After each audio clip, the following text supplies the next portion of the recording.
Okay, I'll make a start. It's 1 minute past.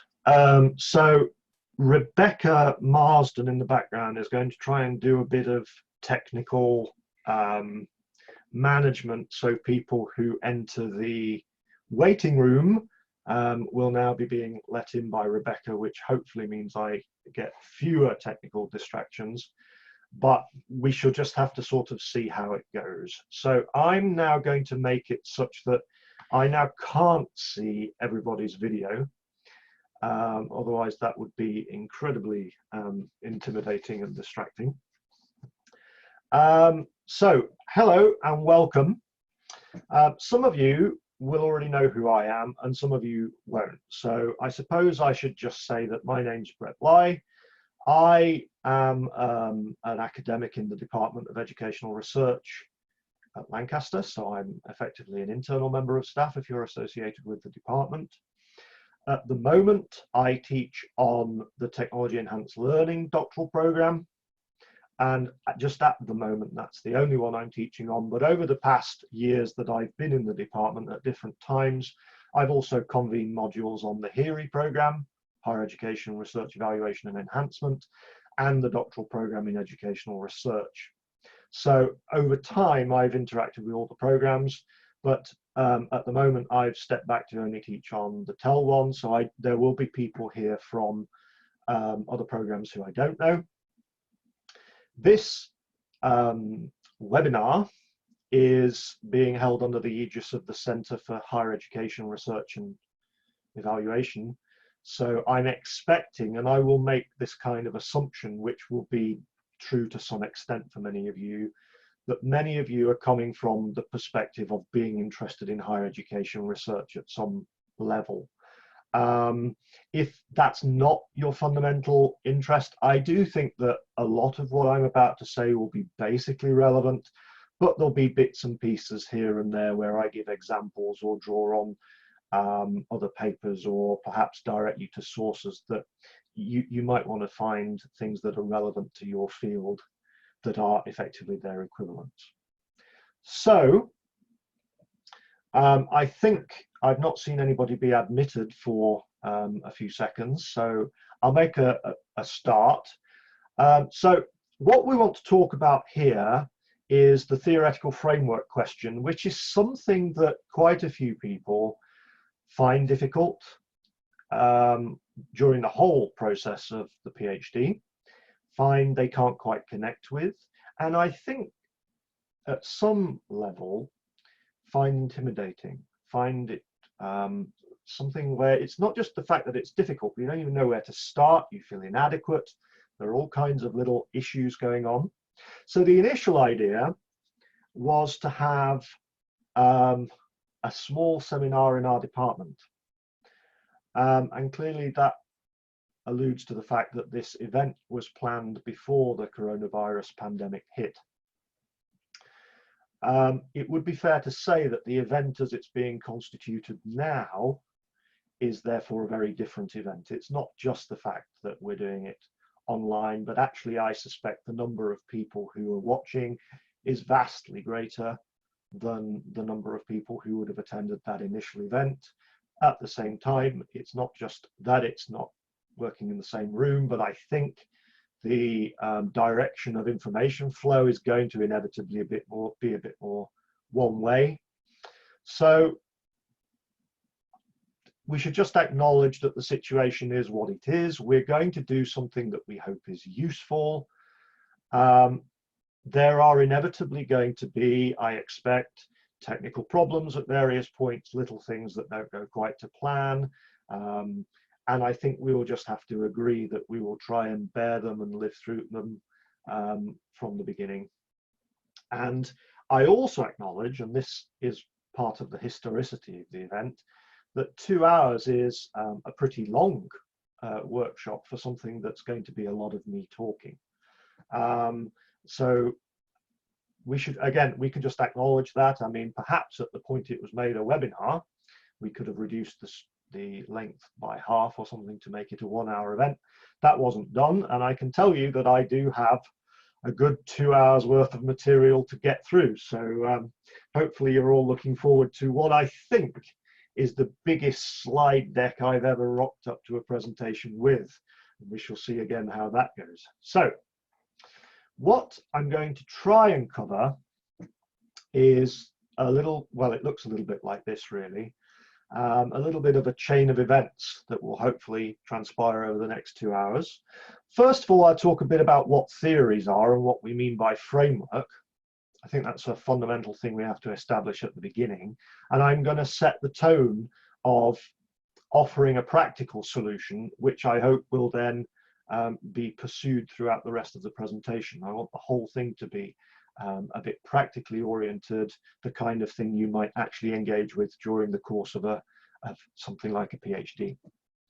I'll have a few comments. I would say probably the least developed part of this presentation, not because I haven't put time on it, but because of the nature of the problem, is finding candidate theories. You know, is it possible to make a long list of theories you might be interested in? That's actually quite hard, but I'll offer a few comments on it. I can say rather more about having found some theories, why you might choose to use them or choose not to use them. Then go back to forming your own framework, which I'm going to consistently establish is something you have to kind of do yourself. It's rather a practical exercise and it's a bit of a personal responsibility. I don't really subscribe to the notion that frameworks are things you can just get off the shelf. And that's actually one of the reasons why the framework and the theory are a bit different. Just in answer to the question about recording, this is being recorded. I mentioned that at the beginning, so it will be distributed afterwards. Then I'm going to talk about, okay, I've got this theoretical framework, I've made that. What am I going to do with it? What are the potential things I can do with it?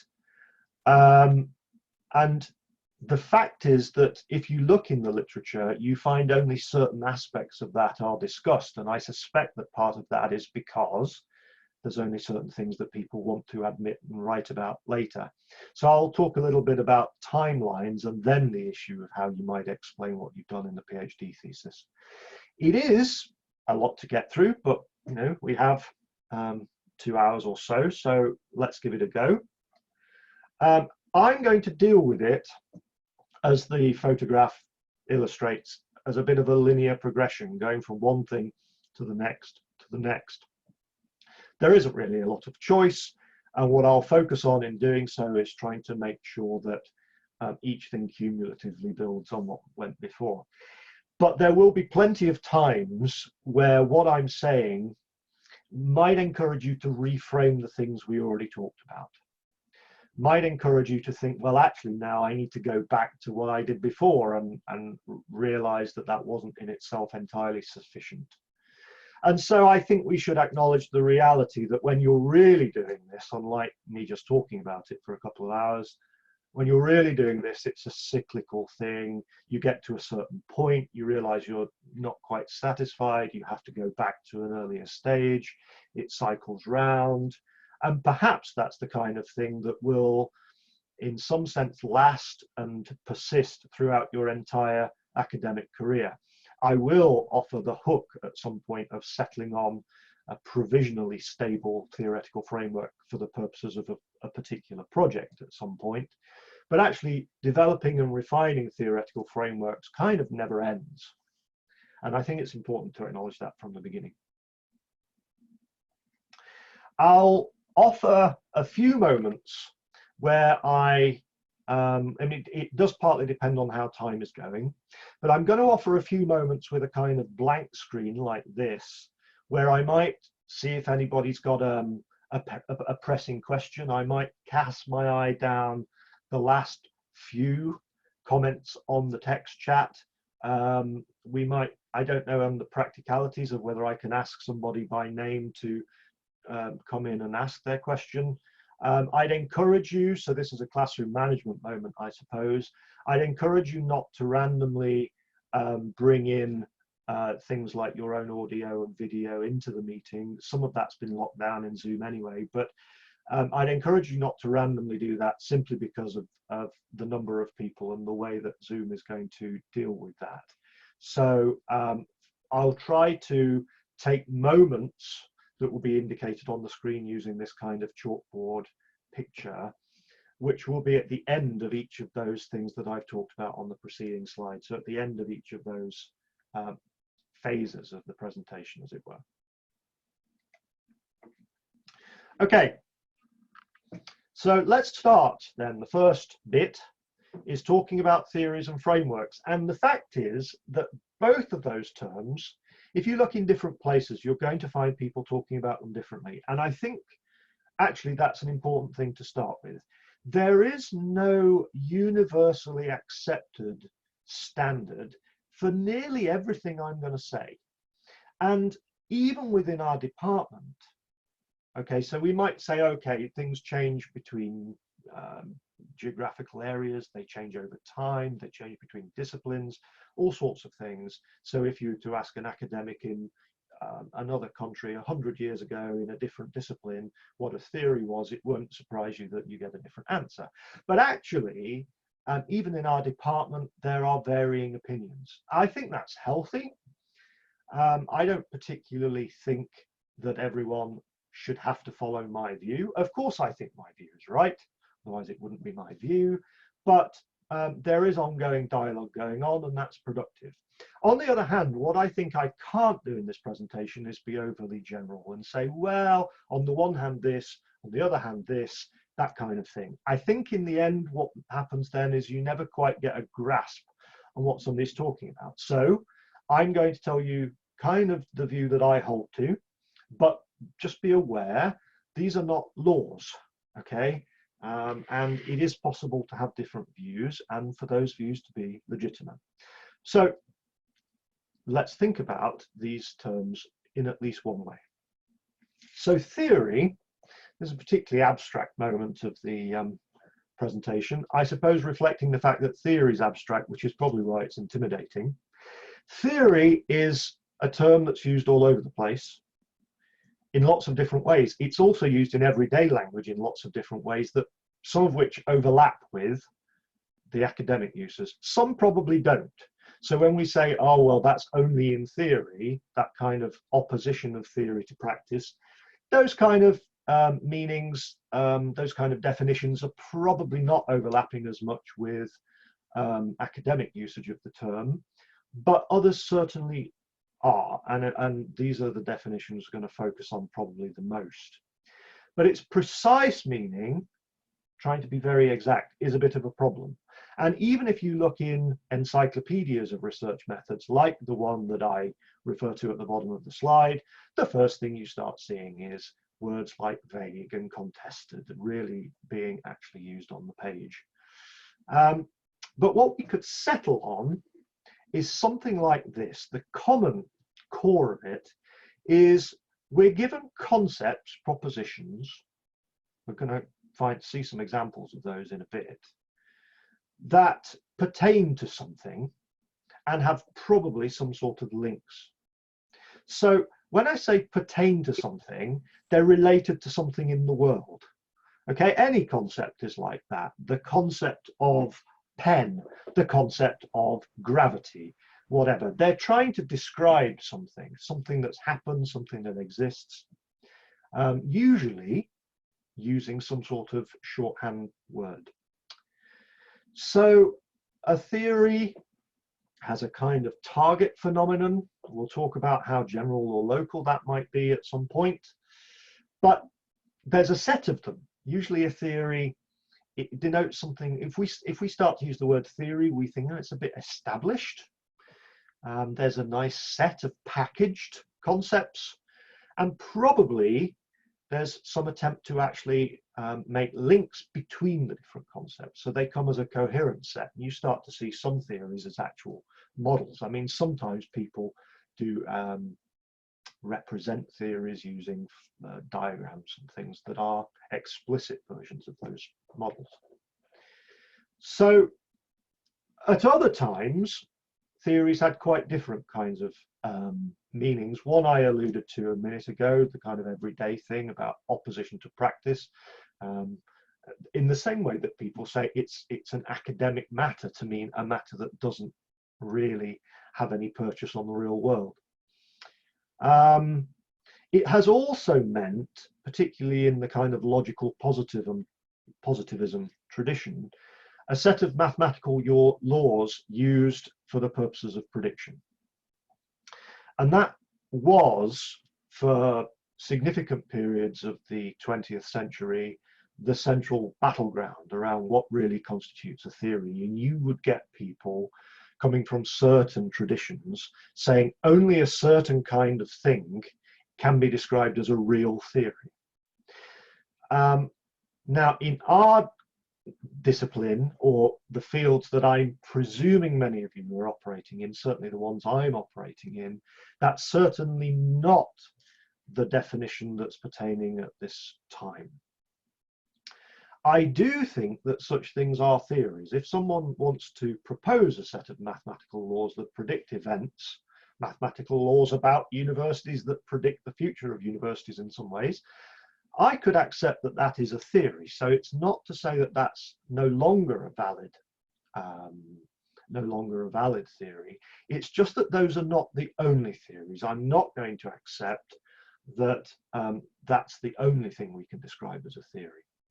So to return again, for me in this talk, I'm going to use the word theory to mean something relatively simple, a set of concepts and connections between concepts, which is quite general. Actually, you could immediately see, I think, that many things are going to fall under the bracket of theory that might not fall under the bracket of theory if you were to use a slightly more constrained definition. So I'm going to be quite open-ended about it. So we can say a few things, though, that make it a bit more specific. The first is, if we're going to say something's a theory, we normally want it to be a bit more abstract than what it actually being described. If it describes absolutely everything in an observation, then it's not really more than a single observation. You haven't decided to take some things out to prioritize other things. You haven't undergone the process of abstraction. So certainly it's going to be the case that we expect theories to be a little bit more abstract than everyday observation. Secondly, we're expecting to have some kind of generality. Now, that we have to be careful with, because not all theories have to apply to everything. It is possible, I used an example a moment ago, a theory that applies to universities might not apply to schools, certainly unlikely to apply to the development of star formation or something like that. Okay, so you have to think, well, how general is this theory supposed to be? And the reality is some theories are supposed to be very general, and other theories much less so. But they're probably supposed to apply to more than a single case. And the idea is it's going to provide some sort of explanation. It starts to answer, to some extent, questions about why. So we'll see some examples, but this is what I mean by theory.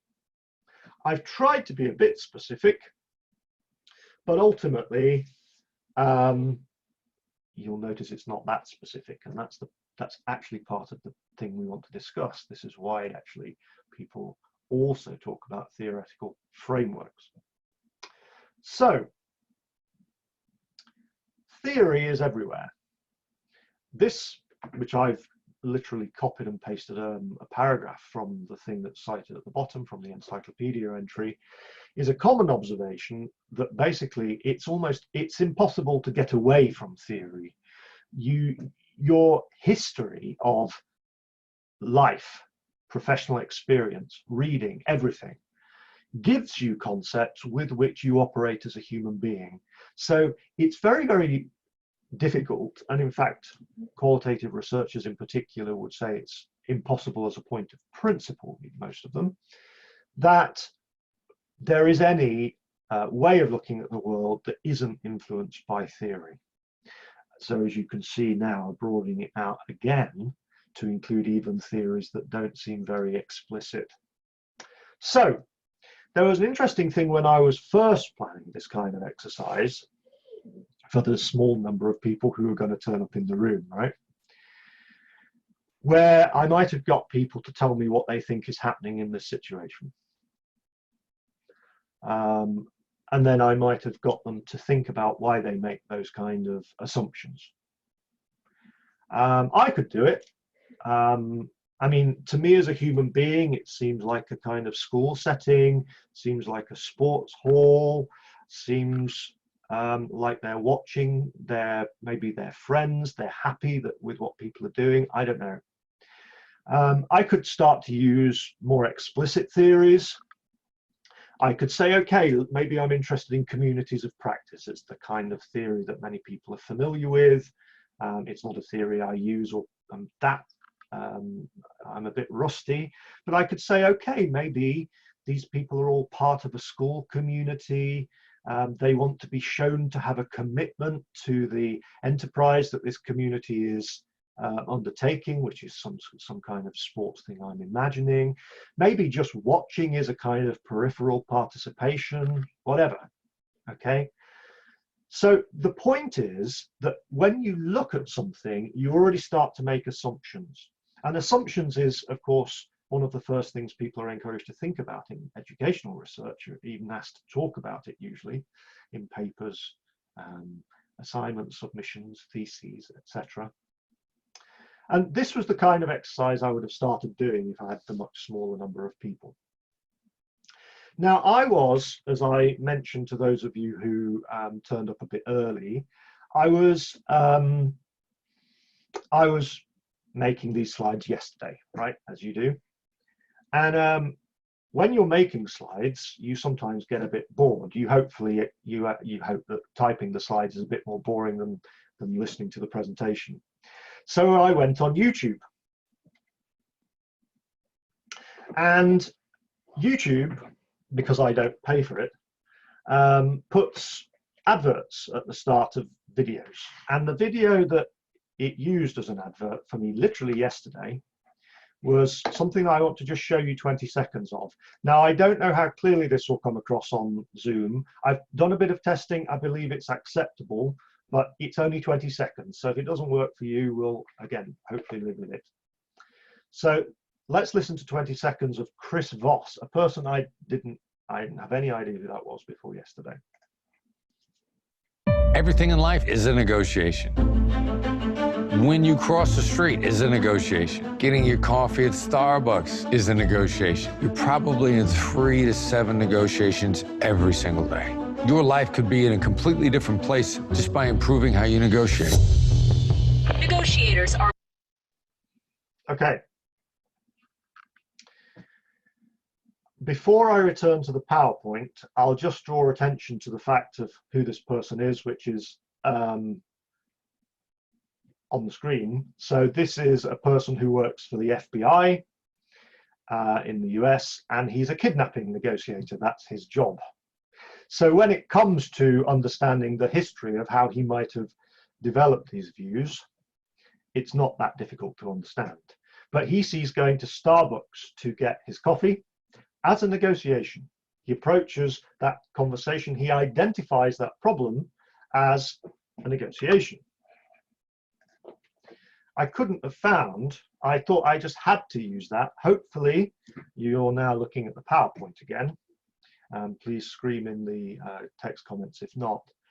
I'm going to imagine that if I were to ask Chris Voss what he thinks these children are doing in this situation, I think he might reply that it's some sort of negotiation. Just a bit of a gamble. I think that's what he might think is going on. So what I want to make the point is, when you look at the world, which is a swirling mass of experience, you automatically abstract away from everything and you try to fit it into concepts that you live with, that make it possible for you to live in your world. And there is nothing wrong with that. In fact, it's inevitable and you couldn't live without doing so. But the point of a theoretical framework is to make that process a little bit more explicit, to either raise up your assumptions to be something really explicit, or to take points from elsewhere that challenge your assumptions, or maybe a bit of both, but to make an explicit set of assumptions which are going to guide you in your work. So I want to ask another loaded question, which I'm guessing nobody will have the time to answer. But anyway, actually let's see who can who can answer my question in the text chat. There are two pictures. They're both historical. I guess you can all tell they're from very different historical periods. And but what's the key difference between the picture on the left and the picture on the right? Would anyone like to hazard a guess? And no, the answer is not the lack of umbrellas in the first picture.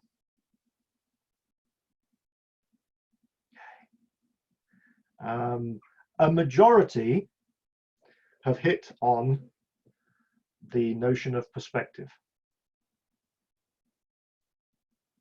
There are other things that have been noticed, and I suppose it's exactly what I've just been saying.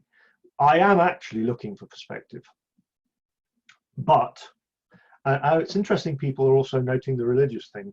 I was at one point looking at a religious one with perspective, but I couldn't find one that wasn't copyrighted. So anyway, it's true that these are perspective images, and that's the thing I was highlighting.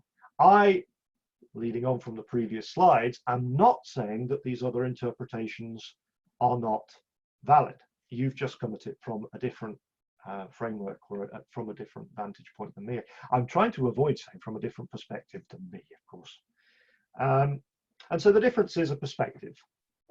And at some point in history, the art historians here can laugh at my relative lack of knowledge of this, because I'm just using it to make a point. Perspective became a tool. And in fact, originally, perspective was painted using specific tools, they were called perspective frames, painting frames. You start to divide what you can see up into grids. You paint onto a piece of, I'm going to say paper, I know it's not strictly paper, but they paint onto a canvas or whatever that is also gridded, and it allows them to see things, it allows them to paint in ways that people were not doing before. You'll notice that pre-perspective painting has very different characteristics. I'm not particularly saying pre-perspective painting is worse or better, it notices different things. So in the picture on the left, it's totally clear that the theoretical vantage point of the artist did not include perspective. It is clear, of course, that the color palette has changed and various other things have changed. So these things are not static, but one definite change is that a framework has been applied. And in this case, why I'm using it, I suppose, I know it's a bit of a labored metaphor, but anyway, is almost a literal framework, an actual physical frame with which people are working, the kind that you can see on the diagram. So I want to explore over the coming period the fact that a framework is a tool you build. It has a specific purpose. It's something you can actually use. You are conscious that you're using it. You didn't use it because it was just your instinct. You decided to use it. And doing so will have positive and negative consequences. Okay, so that's the kind of thing I want to talk about over the next period. So this is one of those moments where I wanted to just spend a couple of minutes. Let's see if there are any questions. One person asked whether you can use more than one theoretical framework in a piece of work. The question there is actually more like, can you compile or create or build your theoretical framework from more than one source? So actually, I think it's very easy to say that you might use more than one theory in a piece of work. You might want to say, though, that you've got one coherent framework. And actually, it's that process of building frameworks from a variety of sources that we're going to talk about in the subsequent parts of this presentation. That's the only question I can see at this point. So I'm happy to move on. And I'm glad people like the negotiation guy. You'll remember him more than me, I think. Okay, now I want to offer the next part of the presentation, but I want to say from the beginning that it's the bit where I can offer you the least help. Probably of everything I say in this presentation is, where can you find theories? And I'm hoping that you don't find my ideas a bit patronizing, actually, but I just don't think there are any shortcuts here. So I'm going to offer a load of practical steps later on that assume you've kind of got interested in some sort of, you've kind of got interested in something, you found something, and then what are you going to do with it? Okay. So what I want to say is, you certainly want to be broadening your horizons. You're probably at some point going to be reading through different kinds of theories. There is this view that I think I'm almost at the stage of thinking it might be actively harmful. And the reasons I might explore more in a while, but basically because it leaves you at a level of permanent abstraction. This thing that's harmful, I think, is believing that before I can select anything, before I can start working with a theory, I need to have gone through an enormous process of elimination. I need to be totally 100% confident that I'm choosing the best theory, all these kind of things. I just don't think that it's like that. I don't think you can even know what the best theories are for you until you start using them. I don't think there is any comprehensive list of theories. It is going to be a bit of trial and error, among other things, and it is going to have to involve you starting to use and deal with a theory practically and in depth. And I'd say as early as possible if you're going to move forward. So this notion of stepping back and making long lists, I'm not actually a big fan of. So what could you do? Well, this is the bit I was hoping you wouldn't find patronizing, but I think what you've got to do is, if you form concepts, you get that by participating in life, institutional life, family life, all sorts of personal life. And I don't think it's that difficult. Sorry, I don't think it's that different to say that the same thing is true of academic concepts. You participate in academic life. Academic life involves a bit of reading. It involves listening to people talk. I suppose I should have used an image of a Zoom webinar in the middle there instead of something that archetypal. But anyway, it involves people talking. And it involves debate. It involves being interested in stuff. And it's a messy process. And I think that that's really where you are most likely to come across the real theories that might interest you. By reading around things that look interesting, by going and listening to what other people have done in their work, by arguing with other people, engaging in a bit of back and forth. This is how you get to access new theories, in my honest opinion. Now, not everybody sees it that way, and I should acknowledge that there is an impetus for people to make massive lists. If I look in a neighboring field, I can find people trying to map the theories that are used in the field. So this is the Holistic Technology Enhanced Learning Project's map of learning theories that are used in the technology enhanced learning field. Now, am I going to say this is not useful? The answer is no. I can certainly see why you might want a list of possible options. I think there's nothing wrong with seeing this in the sense of a menu that somebody brings to you in a restaurant. There's nothing wrong with that. And we all, sometimes we all want to have a different dinner than the dishes we've been used to. Where I would note the limits of something like this, though, are trying to think of it as some sort of objective law or privileged vantage point. Certainly, I think that from my own expertise on a couple of these theories, I'd have a few problems with how it's positioned in relation to other theories.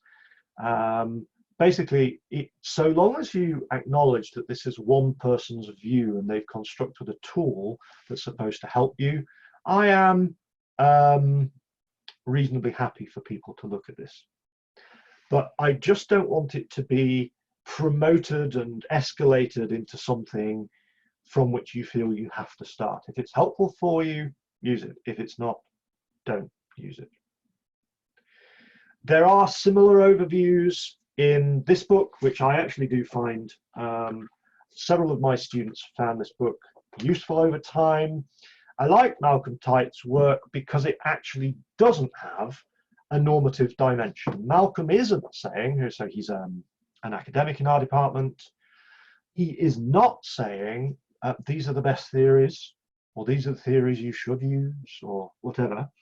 His book is an analysis of actual articles published in actual journals. So he's trying to document the state of the actual rather than the state of the art. So it's perfectly reasonable in his book to say, well, if I look at different areas of the research on higher education, I told you at some points I'm going to assume you're interested in higher education because of the host of the seminar. It's perfectly reasonable to say, well, if I read every article published in the specialist journals on higher education on those topics, I can make a list of which theories are being used the most commonly and just tell you what they are. It's not normative. You could say, well, probably maybe they shouldn't be using those. Maybe I can find a better one, etc. I'm going to talk about choosing theories in a bit. But nonetheless, that's actually, I think, a helpful thing, is to notice what other people are doing and to notice patterns. So that's what Malcolm does, and there's a table which I held up a moment ago that shows you over the course of a couple of pages. And he also distinguishes, which I think is an interesting point, between theories that people are actively developing within the field. They might have originated outside but have been really changed, or in a couple of cases, although not that many cases, they're totally arising within higher education research, and theories from elsewhere that have been kind of imported. Now, once again, I don't think we need to make value judgments about that. I don't think we need to say that theories imported are better or worse than those developed within. But I think it does highlight a useful point, that when you're reading around the scholarship, it can be useful to look in the scholarship on fields that are not completely the same as your own. Excuse me a minute. Okay, so interdisciplinary reading can be a useful thing. Okay, that's the bit I said I would be able to tell you the most about. Okay, I can see a question about the difference between conceptual and theoretical frameworks, which I'm happy to address, but because I'm going to talk about building theoretical frameworks in a minute, I might just delay it for a second. when it comes to ontology, different people take that in different ways. So there's a question about if you know where you're coming from ontologically and epistemologically, then could you choose a theory that is closely aligned with that rather than something that's popular in your area of research? And the answer is yes. And in fact, that's it is actually the way I work. What I want to say, though, is a couple of things. Not everyone is knowing where they're coming from, ontologically and epistemologically from the beginning. And also in reading about theories, I want to keep open the possibility of change and development in your thinking. So it's not a totally linear process. It might be that in reading about another theory, I change my views on the world and what knowledge is and so on. So the answer is yes, but we should acknowledge the limits of that answer and where actually other ways can also be valuable. Okay. So having given you an incomplete answer about the fact that you're probably going to come across lots of theories, I want to talk for a little while about selecting a theory. Why might you select a theory? One of the reasons is actually what I've just been talking about. And I'm going to do something that is a little bit like what Malcolm did, which is to go and analyze actual papers. I could talk about why I select theories. It could be a fairly short conversation. For me, it is, I have very particular commitments about what the world is and should be. That doesn't always lead me to exactly the same theory, but roughly it leads me to a small number of alternatives because my underlying positions are very fixed. But that won't be the case for everyone. And I think that one thing we can do is to look at what people actually say about why they chose a theory. And I'm going to use an example that's drawn from my own research. So the advantage of this, I think, is that it provides concrete examples from concrete papers. People saying, I chose this theory for this reason. You can really see how somebody executed it, operationalized it, and of course justified it. It won't be an exhaustive list. It's taken from some particular set of papers. It's taken from a sample of papers, which are all to do with the use of a particular theory. You're going to see on the next slide that this is to do with activity theory, which is one particular theory that people use in higher education, technology enhanced learning, and a load of other fields, organizational studies, computer science, human computer interaction, all sorts of things are using activity theory. But what we need to be clear about is that there might be kinds of reasons why people choose another theory that you wouldn't use to choose this one. So it's not going to be an exhaustive list that you could use for absolutely everything. And the other thing is I'm taking this from what people say in papers. There could be reasons that people don't want to admit to. So we need to just be aware of the limits of this, but nonetheless, I think it's useful to consider a set of examples. So this is taken from a paper that I wrote with a colleague 3 years ago, in which, for a whole host of reasons I'm not going to go into now, I ended up looking at 59 papers that were taken from the specialist journals on higher education research. They were actually the journals mentioned by Tite, who has a set of journals in the back of his book and a table that runs on for 3 or 4 pages. So I looked for every single paper that had been written and published in all of those journals up to that point in 2007 that used activity theory. And I looked at a variety of things, but one of which was the stated reasons for choosing the theory.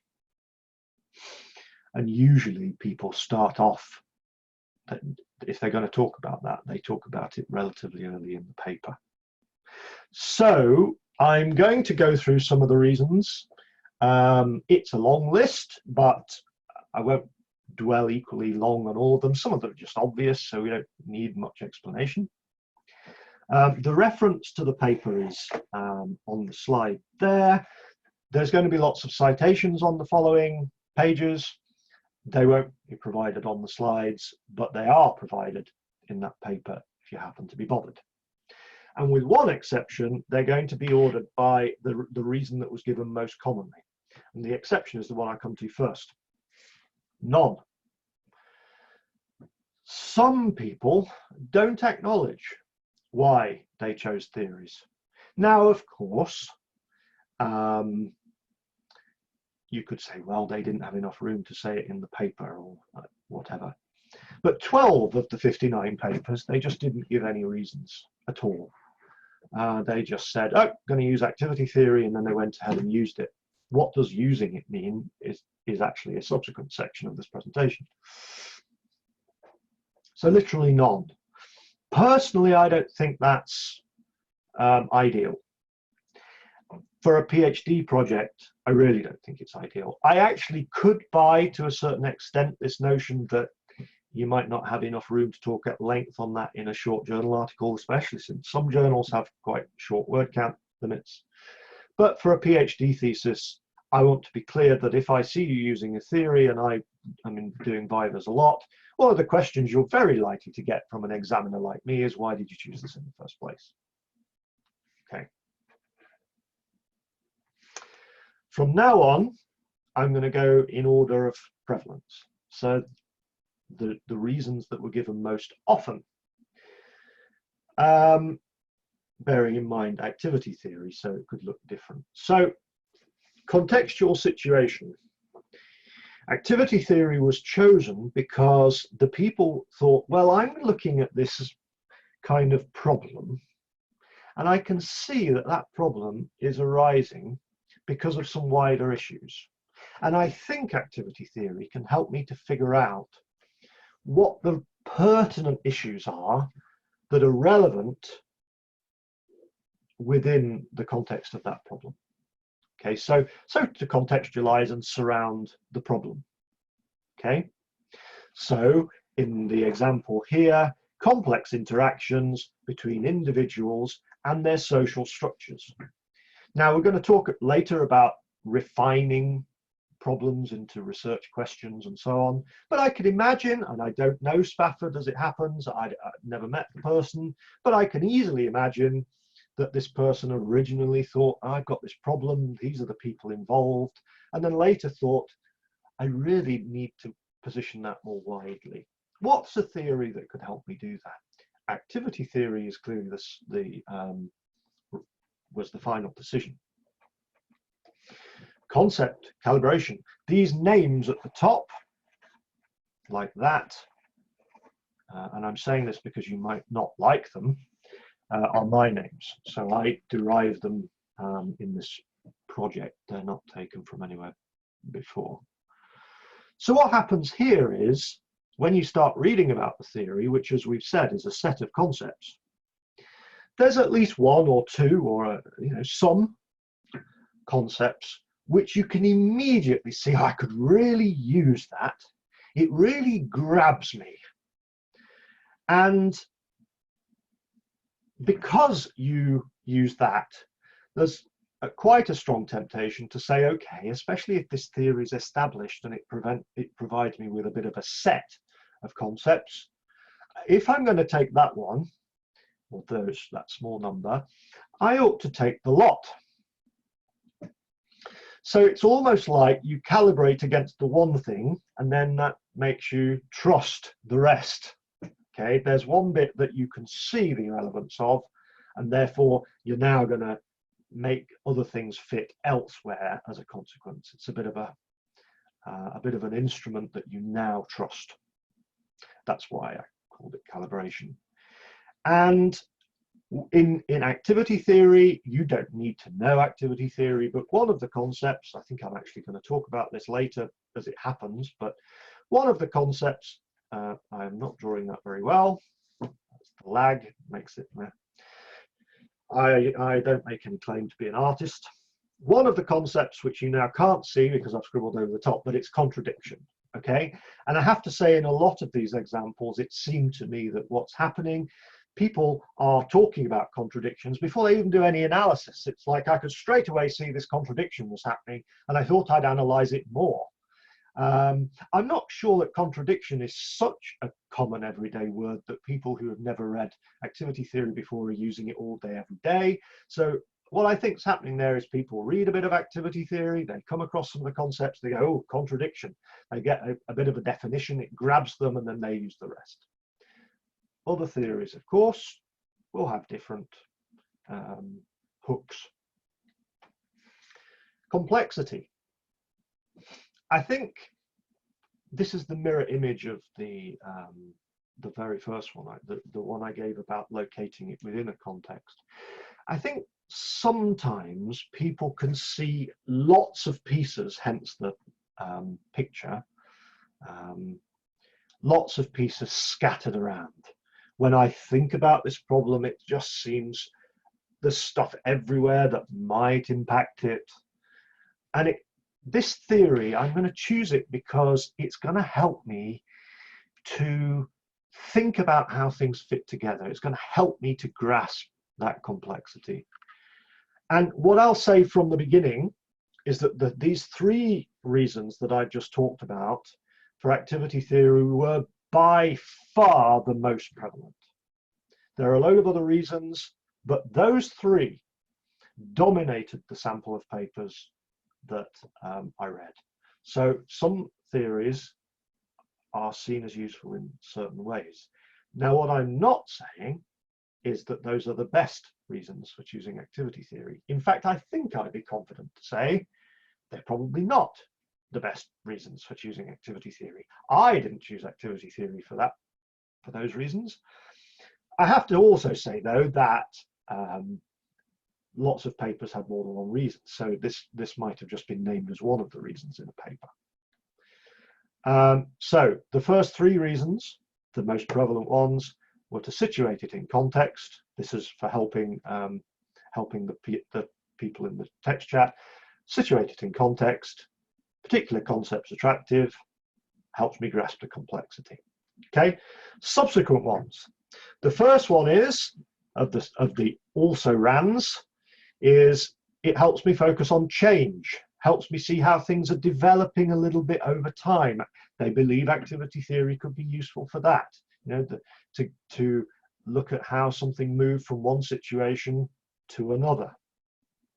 I'm going to go through these reasonably quickly now, through necessity as much as anything, but I think most of them you ought to be able to get. Thing that came up earlier, compatible with my epistemological commitments. Nobody in the sample, I don't think, talked much about ontology, so I know that the both were raised in the question earlier. Epistemology was brought up.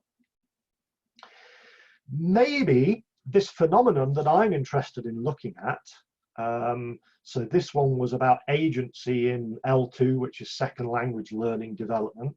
Agency in second language development has already been studied using activity theory, and I think that's useful, and I want to build on that research, so I'd better also use activity theory, that kind of reasoning. Okay. Maybe I think it's better than something else. Now, I want to be clear that this is not as explicit as you might have hoped for. So this one is an example of the kind of thing I'm talking about. He's comparing it against dominant modes of psychology.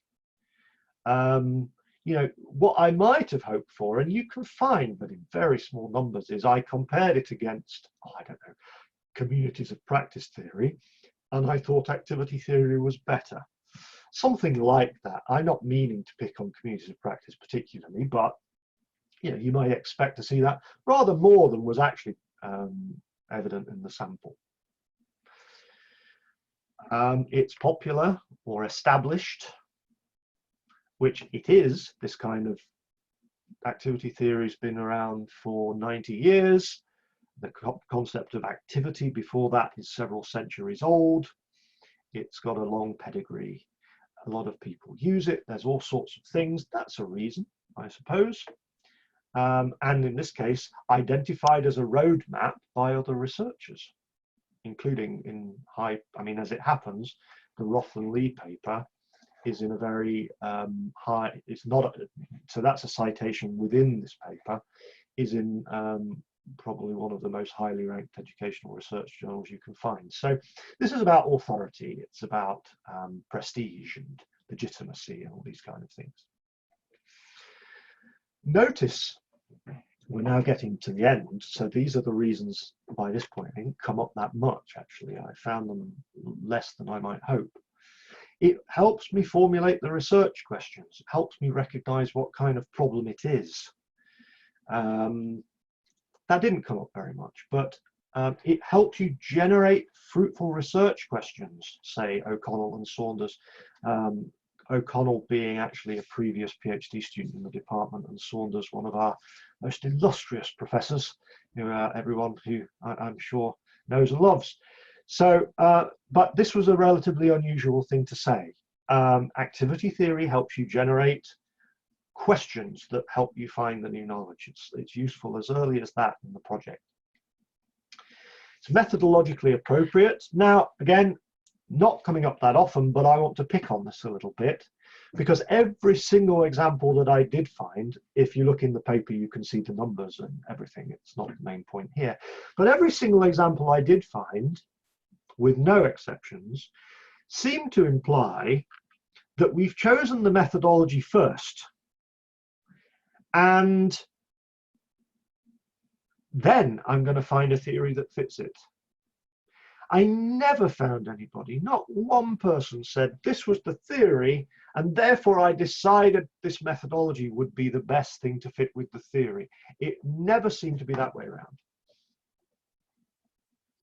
And then I think this is the very last one, I think. Want to actually investigate the theory. The theory is actually the thing of interest. I want to see how activity theory could be used.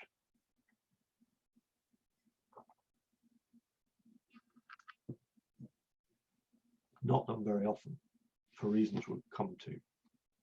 So let's just reflect on that, because it's clearly not a very exhaustive list. I can even see a couple of people in the text chat talking about reasons they might have used, or could I use this other reason? And I think every reason that I can see in the text chat, of course, I'm scan reading while talking, but they look perfectly legitimate. But it seemed that the users of this theory told me something about the higher education research field, which was a bit grim, actually. I mean, maybe it's not. Maybe I am just the only person who's really interested in theory for its own sake, and everybody else is interested in solving practical problems, and maybe that makes me the problem. I don't know. But a lot of the actual ways in which theory were used were all about practical usefulness. I've already got a research object. It might be agency in second language learning. It might be assessment in some disciplinary setting. It can be anything. And usually, you know, like assessment in my institution is clearly what initially provoked the thing. And then I make my research questions, and then I decide on the methodology based on what data I can get. And then at this kind of point, I think, well, now what theory could fit this? It was very driven practically, and anything that wasn't like that, so anything that was to do with issues that were less dependent on the research object, like epistemological agreement, they were a bit further down the list, less applicable. And anything that was really to do with challenging the research object to say, do you know what, the problem you've got here is not about your assessment in this classroom. The problem is wider than that, and you need to study this in a different way. You know, challenging the initial research object was vanishingly rare, virtually non-existent, really, really down the bottom. You were looking at isolated examples in ones and twos.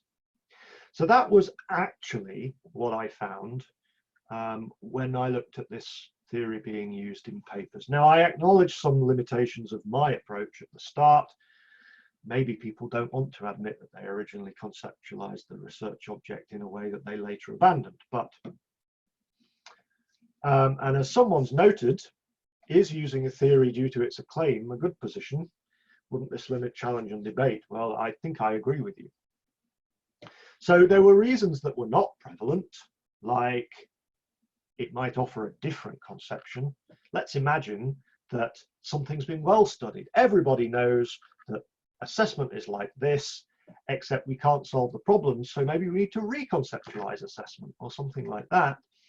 That's not really being done, or at least it's not being talked about being done. Maybe because the theory is not the dominant one. That alludes to the question in the text chat. The dominant theory in this research is so-and-so, and I want to use a different theory because it could offer a usefully different perspective. I would personally think that's a very, very valid reason. It's not the kind of thing you find very much in those journals, at least. It also, you know, it leaves you a bit of a hostage if you're just going to take the most popular theories, doesn't it? Theories, they ebb and flow in popularity. I mean, as it happens, activity theory's been around a long time. Some of them, they go, oh, really popular, and then they kind of, you know, come down like a comet or something. It's just kind of disappear from view. People aren't talking about how the theory challenged their views, maybe comparing two theories. I mean, I can see that kind of thing happening more in other fields. There was a book in the human-computer interaction field that influenced me a very long time ago, where they analysed the same data from two theoretical perspectives. So Victor Kaplan and Bodhi Nardi's book Acting with Technology does that for the same case study. I think I've seen a book chapter by Urjo Engerstrom in the book From Team to Knots, where he analyzes the same phenomenon using expansive learning and tacit knowledge theories. There might be others, but none of those are higher education books for sure. It's not the kind of thing I see done very much. Actually, David Niccolini's book on practice theories takes the same case study of the introduction of telemedicine in Italy and does a similar thing. I find that useful. It helps me to see what the theory highlights that others don't. Although those are all deliberately slightly artificial examples, because actually they've taken the same data and analyzed it using the different theories, whereas, as we will see, theories might influence the data that you need to get. And they don't talk, I mentioned before, about selecting and designing the methodology. It's always the other way around.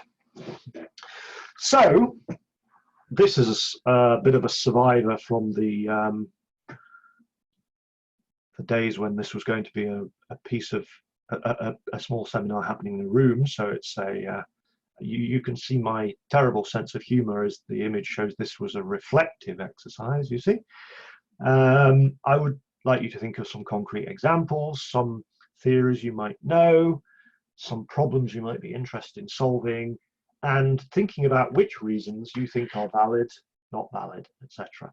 I'll leave that to your time following this webinar, I think, given the circumstances now. So I believe, and if I'm wrong, then forgive me for the cognitive load of the situation. I think I caught many of the questions. The only one I think I haven't said anything about is, could you decide on the theory and framework after your data analysis? The answer is, I have students who've had to do that. So can you do that and survive? Yes. Is it ideal? No. You're making yourself a difficult task there. You're setting yourself up to be put into a difficult position. It's not the end game, though. Although you might end up finding that you have to choose a theory that you can analyze using that theory. You have to choose a theory that you can apply to that data. You might have to take a catalogue of, well, this is all the data I've actually got. I'm going to reanalyze it using this, or maybe I analyzed it using some sort of inductive approach, and then I'm going to compare it against the theory. There are ways. We'll talk more about the latter scenario later in this presentation, but the former scenario is something I would advise you to avoid if you can. So, I suppose we're approaching halfway through the presentation, so I'd better show you a practical framework. So, basically, let's think how we're going to move from this very, very abstract world to something more concrete. So I've said that the theoretical framework is something concrete we're actually going to use. And I think it's important we do get to that point. It feels like, especially for a PhD student or any other, we're assuming a kind of novice researcher we're talking about, is seemingly existing in a world swirling with theories, and every theory they get interested in, it turns out there is way too much to read even on that theory. Stuff is coming from everywhere. So, and you realize that some of those theories we've just been talking about are coming from your life. Some of them are really explicit, some of them only half formed. What are you going to do about all of this? One thing that people do, I think, go down is tracking down materials on concepts. At some point when you do make a choice, you get almost obsessed with your theory. I think one of the things, so this is an almost opposite kind of problem, is then when you talk to people about your new discovery, you actually want to trace your process of discovery into the theory. First I read this and then this and then this, and secondly show off about how much you know, this kind of peacock's feathers view of theory. The problem with that is it's not applied to the actual work you're doing usually, and it's not very comprehensible to somebody else. So for all these kind of reasons, confidence and practicality and actually being able to communicate with other people,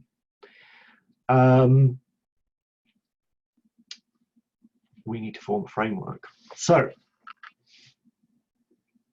I think it's important to start with a bit of confidence building. You do already live. The fact that you have, most of you will be presumably either PhD students in the department or in our university somewhere. That shows to me almost by default you have mastered some theories in your life. You have a wealth of personal and professional experiences that you can draw on.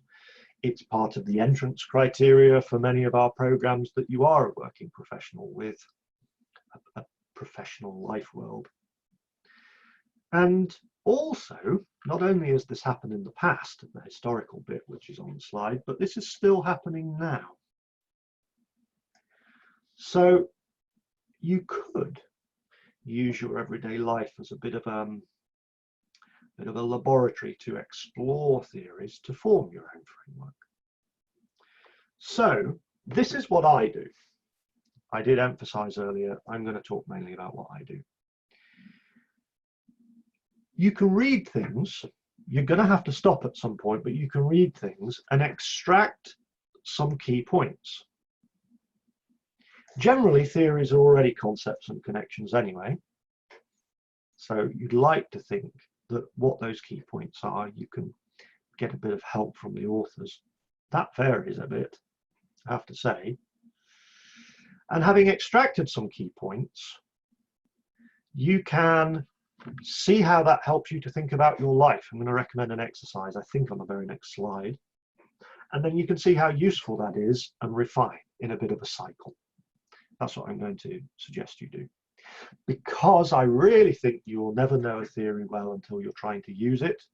So probably the first time to try and use a theory is not when it really matters and you're doing something for publication. Just try and use it casually. So, yes, that was me being clever with animations. You can see that this bit in the middle is going to take a bit of time and effort. I don't think you can be really, really engrossed in a theory at super top speed. I think this is a process of reflection and imbibing the theory over time. So I'm into activity theory. You'll have realized that from the previous slides. Of any theory, actually, in educational research, I'm not saying it's the most complex. I don't know what's the most complex theory, but activity theory has a reputation for being complicated, for having esoteric terminology, for causing people to think in counterintuitive ways, all these kind of things. Not a very friendly theory for newcomers, basically, although conversely, the kind of theory it's very easy to get fascinated by, to get drawn into. There's a lot of people use it, and they use it to argue with each other. The activity theory community is large and combative. That's good. For some people find that immensely attractive. That includes me. Some people find that very off-putting. Well, you could choose a different theory. What I might do is to say, okay, what am I going to prioritize for this week? And I might say, okay, activity theory says that there's a difference between activity, which is something that goes on for a period of time and involves a number of people almost on a mission oriented towards something. There's a distinction between that, which is activity, and actions, which are time-bound pursuits of goals. And if I see somebody doing something that has a very particular goal, I need to think, well, what activity, what broader activity is that a part of? So actions only have meaning because they are part of broader activities. So this distinction, some sort of flexible hierarchy going on. I could say, well, activity theory says that human activities are oriented towards objects, which are material things that exist in the world, and I want to transform them, and in doing so, because I keep wanting to transform them, eventually they acquire quite complicated meanings for me, or for everyone participating in the activity. I could say that there are other objects that come in between the group of people doing something and the thing that they're working on. I am not really doing this today because I'm interested in using Zoom to share PowerPoints. That's not really why I'm doing this today, this webinar. But of course I am using that, I am doing that. So I'm using the artifacts of Zoom and PowerPoint and whatever to achieve an object. Hopefully, maybe I'm going to transform the thinking of some people about theoretical frameworks. The fact is that activities develop over time. They don't exist because that's the best possible design. Nobody sits there just making activities. People do try, and it's often a failure. But they develop because there were preceding activities that got changed a bit at a time, and then they're still there, and then they never stop changing. So there's a historical trajectory. And the engine for this historical trajectory is contradictions. I told you earlier, that's one of the things that people usually get when they start to read about activity theory. There are parts of activity that both support and undermine each other at the same time. If there was no support, if two things are just different things, then why would I care? Like that there's no experience of that. But they both rely on each other and they don't work together at the same time. And people experience those in a number of ways that are subjective. And in doing that, they are driven to try and change their activity. Okay. So what I've done there is I've taken a complex theory that's been talked about for 90 years, and I've distilled it down into a set of concepts which I have given names to. Some of those names I could find other people using. Some of them are related to what I find other people using, but they're kind of the exact words of mine.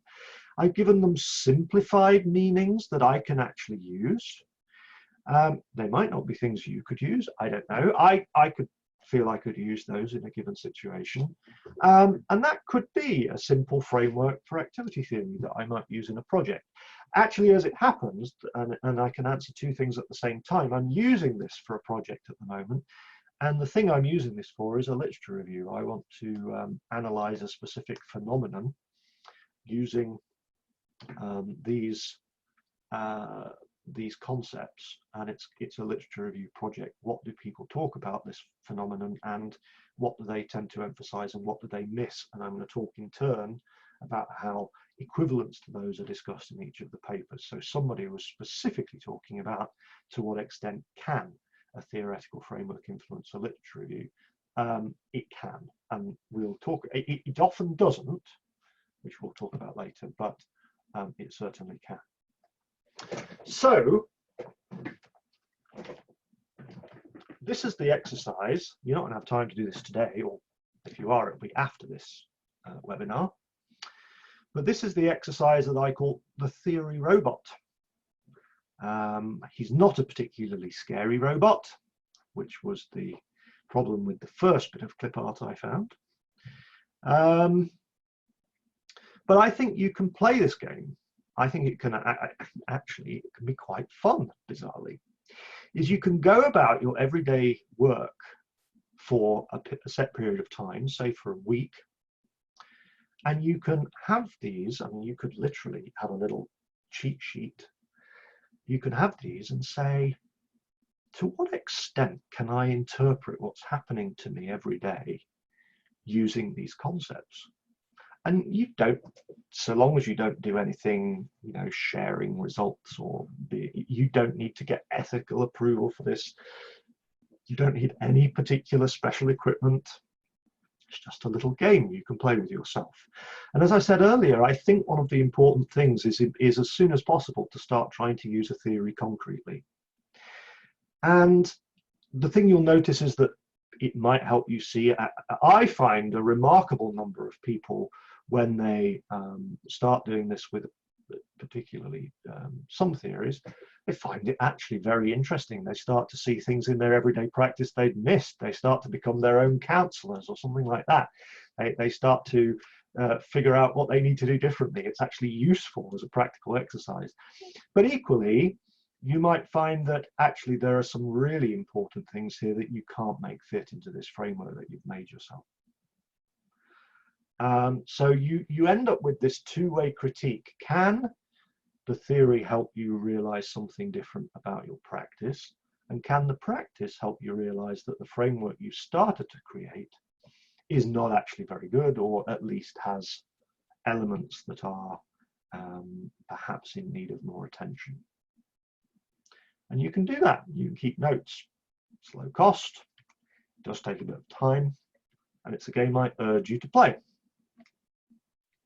So this is the theory robot. I'm probably going to skip past this, actually, given my concerns about the time. But you know, this theory robot could look at that kind of situation.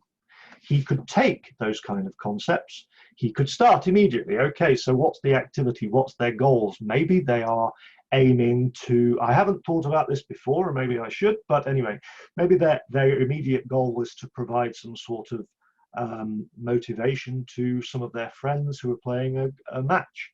What's the wider activity in which that's happening? Maybe to foster a community, a kind of a team community in the school somewhere over time, of everyone encouraging and participating with each other. So the object of the activity would be a team that everyone wants to transform, or something like that.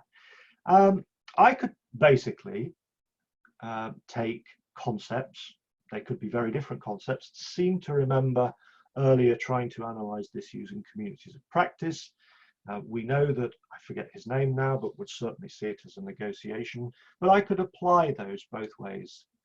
And I've done in some ways what's quite a simplified version of activity theory. For another project, I might need to extract quite different principles from activity theory. So Murray in our department always talks about provisional stabilities. And many of you might have come across Murray since he teaches on some of these programs. What you might end up with over time is a framework that you have built and are confident with. You might have got it from more than one source. So you'll think about whether these concepts are commensurable. One activity could be to take concepts from several theories and put them into a framework together and then play the theory robot game. You will at some point, of course, have to talk about what's the official sources of these theories and are there any official differences between them. But really, so long as you're prepared to discuss it and so long as you can use the theoretical framework that you create in a consistent way, there's no reason you can't create a framework from multiple theories. And I have PhD students who are doing that, a couple of different cases with in each case 2 theories being combined in quite successful ways. Successful so far. One of them has the Viva soon, so fingers crossed. So you create your own concepts and relations that you're familiar with and have meaningful definitions, and you have a history with them. You developed it. You have some confidence. You're personally invested in it. And it's got a relationship to your wider influences. So you can talk about how this fits with your daily life and your beliefs about your daily life, because actually one of the things that the theory robot game will help you to do is to reflect on exactly that. And that's why, in answer to an earlier question, I was keen to say that just saying, well, I have an established ontological and epistemological stance doesn't always mean you're just going to select a particular theory. There is a bit of cyclicality here, a little bit of going round and round and maybe developing your stance over time. But unlike, and it's a bit of a UK-centric reference, but we used to have an advert in Britain about puppies being for life, not for Christmas. I think theoretical frameworks are the opposite. It really is possible, and it's why I call it a provisional stability, to construct a theoretical framework and say, okay, I've got to stop at some point. I can't keep going around, or I will never get this paper done, the PhD done, whatever done.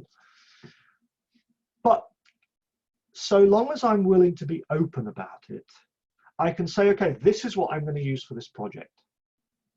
And probably one of the things, we'll mention this later, one of the things that I might do at the end of the project is to reflect on how well this theoretical framework performed. Maybe you will start to see research processes as larger and more involved versions of the theory robot game at extreme. Who knows? So you could develop your framework through several projects, but at some point you might decide to freeze it for a moment, and that's why I'm using the term provisional stability. Now, I'm going to, I think that the questions I'm seeing on the text chat are largely things I might be going to answer in a minute. The only one about why we haven't used an alternative theoretical framework is being posed. People do often want to justify their theory in a thesis by negative references to other theories. Actually, that's interesting because in the sample of papers I looked at, that's exactly what wasn't happening. I think that the answer to that is yes, you can do that. But I think you need to start by offering positive reasons why you did choose the theory that you chose. I don't think it's a good idea to phrase it as a process of elimination. I think we need definite positive reasons, and then which takes the main focus at that moment of the exposition, and then a few comparators. I think you can take the other way too far. It's actually very easy to take it too far, which is why I'm a bit cautious about it. So I'm going to focus now. I'm now more than halfway through the presentation, but nearly 3/4 of the way through the time. So in the interest of openness, you'll see me getting a little bit edgy about slides and getting through them nice and fast. We shall see how it goes. There's a couple of things at the end I really do want to say, basically. So let's see how we go. Now, the point is, and the key point I want to make in this next part of the presentation, is that theories can play different roles in research. And once again, I'm going to provide some concrete examples, a little bit like the thing I did with regard to why you might choose theories, but this time with regard to how it might be used. To some extent, I'm basing it on the same paper, but not quite as much, because actually that paper, for this aspect of its analysis, drew on work from an earlier strand of research by Martin Hammersley. So it's a little bit different. The one thing, again, though, I like about this is I'm providing concrete examples of what people have really done, as opposed to just idly speculating about things and then realizing that in reality they never really do that. In this case, not only is it going to be a little bit biased towards activity theory, not quite as much as before, because I think all of these things are applicable to many theories in this case. But Martin Hammersley's framework, and I'm going to talk about it in that way on a subsequent slide, he is actually talking about the possible uses of theory in case study research. It might be very possible for you to have different functions for theory if you're using other kinds of research that are simply not going to be represented on these subsequent slides. So we should just acknowledge that. So I'm just going to talk about examples as opposed to trying to be catalog a comprehensive list. So just note something. I'm deliberately pasting a couple of things from my earlier paper. And it's not because I was too lazy to type a new slide, honestly. There's a specific pedagogical reason for it. And that reason is to look at what I did. I have taken this discussion by Hammersley, who differentiates the diverse functions of theory, and he distinguishes 7 functions, which actually in his account are quite long, meandering discussions, which we shall refer to, it's only we because it's a paper with 2 authors, as, can you see here what I'm really doing is I've made my own theoretical framework again. Although I'm now, and it's not the framework I'm going to focus on in the subsequent slides, but I had, when I looked at this, a framework of normative, hypothetical, abstracting, contextualizing, explanatory, predictive, and paradigmatic uses of theory. There's 7. Each of those is a name, which I kind of created from shortened versions of Hammersley, each of which had a short definition. And I used it, in this case, we're going to talk later that there'll be other ways, but in this case, I used it in quite a deductive way as a concept-driven coding frame. I went looking in the papers for examples of this happening. Again, papers could have examples of, you know, contextualizing and predictive together. You know, that's not one paper had to only have one theory function. But actually, it's useful sometimes to use a deductive approach, because if you only use an inductive approach, by definition, you can only really notice what's there. Whereas the deductive approach, I can notice when something's missing. And actually, one of these was, I didn't find any examples at all. So that's what I did. It's just a bit of just an exposition really of the fact that, once again, I had a framework. It's actually quite a explicit framework used in a deductive, slightly, you could say, if you want to critique me, mechanical way. Some people don't like that kind of approach. That's fine. But nonetheless, this is one way in which you could use theory. So let's go through Hammersley's categories, but ordered in the order that they were actually found in the papers. So an abstracting role for theory is to say, okay, I'm going to decide to focus on some things and not others. So I'm going to highlight particular details, discard other things, hence the rather clumsy, I suppose, spotlight metaphor on the slide. Some things highlighted, some things still in the dark. When they are highlighted, I suppose with those spotlights, they've already put a color on them, highlighted in a certain way. Well, that's not really by slide design, that's something I'm making up on the hoof afterwards. But that's what theories do. Theories occlude as well as highlight. And I think it's just important to know that that's true. Theoretical frameworks do that. And if you accept, as I certainly do actually, that all observation is theory laden, then you're never going to get away from that. But what you can do is acknowledge it and reflect on it and see what you can do in relation to a particular empirical context. But to say, I'm just not going to abstract, I'm not sure that's realistic. So in this case, this author has taken the framework and used it for coding the data. Notice rules, tools, artifacts, division of labor. That's taken from activity theory. It's a very different framework from what I had earlier. Anybody who's familiar with activity theory will recognize where those come from. And I've used stuff like that myself before, but what they did was look for those things in the data they had and start coding. And as anybody who does know the theory, you start bringing those things and then you start plotting them on these triangle models. Something I'm not actually a massive fan of all the time, but that's certainly very popular. Next is to offer an explanation. So one of the things that the triangle models do is they say, well, we take these objects and we transform them.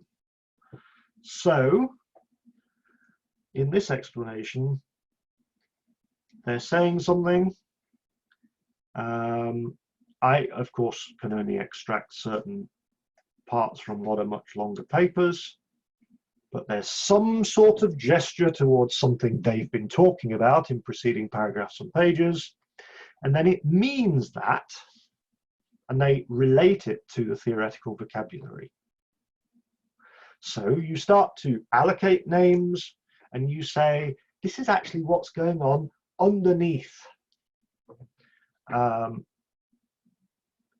It's not the same, actually, this is going to be a later category of saying causality, but it's attribution. It's basically explaining to a person the relationship between the theory and the empirical evidence. It contextualizes things. I've used even the same image. You will notice that when I talked about why activity theory is chosen, this is actually, the fact is, this is why people choose it half the time. So it's not a surprise to know that it was really used in that way when I actually looked at the analysis. So you take something and you start to map outwards. And actually what this paper did was they started by taking one activity, and then they said, well, actually, this relies on a load of others, and they were mapping the relationships, and they started to say what all the dependencies were. They located something in its broader context. Excuse me. Computer, stop. Amazon Alexa devices now. Paradigmatic. So it establishes a paradigm for the investigation. We're going to talk about this a bit more actually in a subsequent slide, but I can say that in the sample it wasn't done very often. But basically, to start to understand what kind of problem this is. So in this case, they even started the paper by saying that we can only understand the problem that they've been talking about in the previous paragraph by looking at collective and historical aspects of the cultural context and understanding those are integral to the actions that are conducted within that. So, and therefore, having accepted that, it means I'm going to have to start looking at wider things. So basically, with real impact on the investigation, I'm noticing some things, and I'm saying, now actually I'm going to have to investigate this in a way that takes into account what I said. Changing the empirical design, changing the assumptions about what kind of problem it is you're looking at, etc. Hypothetical.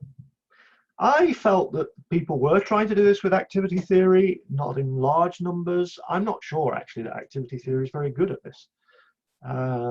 But basically something speculative, hypothesis, most of you will probably know what a hypothesis is, something concrete that can be tested, then you test it, depending on your position on science, you say that it's not disproven, something like that. You can find people talking in the language of hypothesis. Normative, some things are better than others. I'm also not sure, to be honest, that activity theory is particularly good at this, but it was used in this way. It says activity theory indicates that lecturers and students have different roles to play, division of labour. I'm not sure I actually completely agree with that interpretation of activity theory. I mean, it says that divisions of labour exist. I'm not sure it talks about division of labour being a good thing, although I suppose if you think about the division of labour arising in along with various technical development, you could say it probably, is a good thing in that way. But so the point is, does the theory say something's a good or bad? And of course, we know that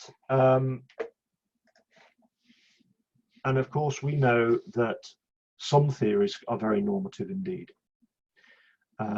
Theories that are particularly normative, I mean, so for example, in our department there's an entire research centre on education and social justice and well-being in education.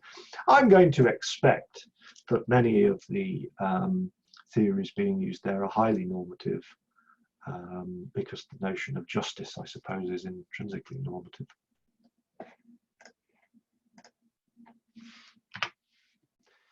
Predictive.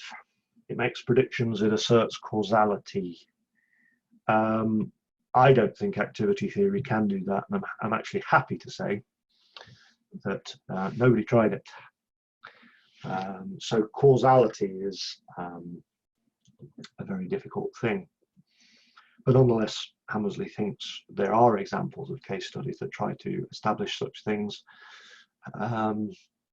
Not using activity theory, I didn't find any anyway. So those are the 7 functions, and I just want to lay to bed a little bit of doubt that says, oh crikey, have we got to use all those? Well, the very fact that I've just shown you a function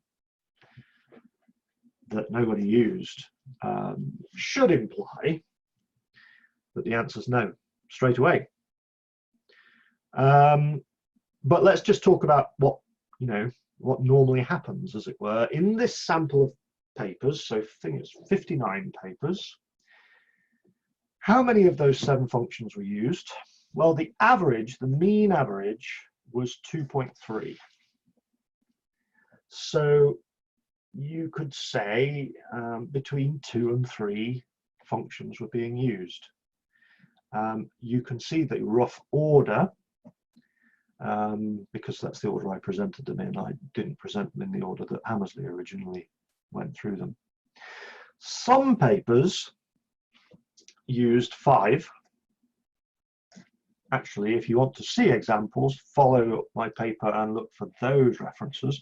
This one by O'Connell and Saunders, I actually devote a couple of paragraphs to showing the flow of how that worked, but that's actually a worthwhile paper to read. Don't know whether either of those authors are in the current audience. They haven't paid me to say that. It's a very good paper.